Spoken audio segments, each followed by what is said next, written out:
এই যে হ্যালো, এটা কে? আর এখানে কি করছে?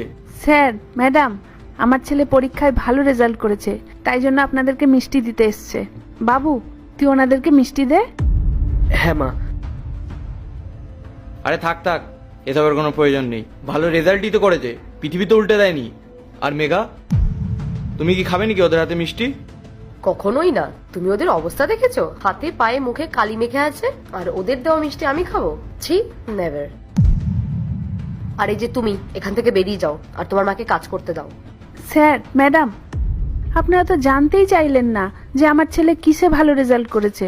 এ শোনো, এসব না আমাদের জেনে কোনো লাভ নেই। তুমি এখানে কাজ করতে এসছো, চুপচাপ কাজ করো। তোমার ছেলে যত ভালো রেজাল্ট করুক না কেন, আয়েস তো হয়ে যাবে না?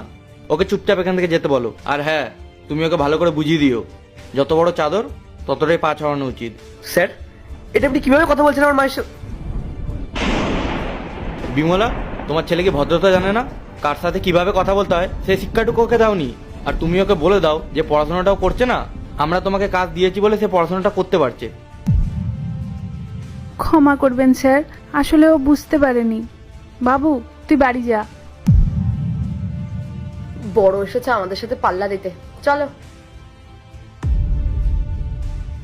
কি বললেন উনি? বড় আইএএস হয়ে যাবে নাকি? এবার তো আইএএস হয়েই দেখাবো। বাবু, বাবু।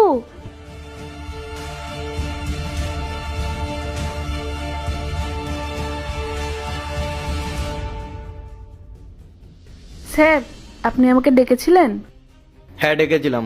কালকে কি সমস্যা হয়েছিল তোমার? কাজে কেন আসোনি? আসলে স্যার, তোমার কাজ করার ইচ্ছে আছে নাকি নেই? কাজে আসোনি তাও না হয় মানা যাচ্ছে, কিন্তু তাই বলে একবার জানানোরও প্রয়োজন বোধ করলে না? এরা কি মগের মুল্লুক পেয়েছো তুমি? ঠিক আছে, বলো কেন আসোনি? আসলে কালকে আমার ছেলের জন্য কিছু বই কিনতে গেছিলাম, তাই জন্য। ব্যাস থামো তো। কে তোমার ছেলে? কোনো বড় ব্যক্তি নাকি? সারাদিন শুধু ছেলে ছেলে ছেলে করতে থাকো। আমার ছেলে কেউ না স্যার, আমার ছেলেই শেষ বয়সে আমার ভরসা। ও যদি একটা ভালো চাকরি পেয়ে যায় তাহলে আমাদের সমস্ত সমস্যার সমাধান হয়ে যাবে। Wow, fantastic. তা কি এমন করেছে তোমার ছেলে যে তোমাদের নাকি সব সমস্যার সমাধান হয়ে যাবে? আমার ছেলে ইউপিএসসি নিয়ে পড়াশোনা করছে ম্যাডাম। হোয়াট? ইউপিএসসি? তোমার ছেলে কি একটু মেন্টালি আনস্টেবল আছে নাকি? ছেলে কি জানে না ইউপিএসসি পড়ার জন্য অনেক টাকা পয়সা লাগে, অনেক ধৈর্যের প্রয়োজন হয়, আর সব থেকে বড় কথা ব্রেনের প্রয়োজন হয়? সেটা আছে তোমাদের? কয়লার খনিতে কাজ করে তার ছেলে নাকি আবার ইউপিএসসি ক্লিয়ার করবে, তাও আবার একবারে। এসব স্টোরি না মুভিতেই ভালো লাগে, রিয়েল লাইফে না।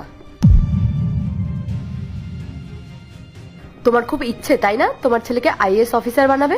ঠিক আছে, আমি সেই ব্যবস্থাটা করে দিচ্ছি। তুমি এখনই এখান থেকে বেরিয়ে যাও।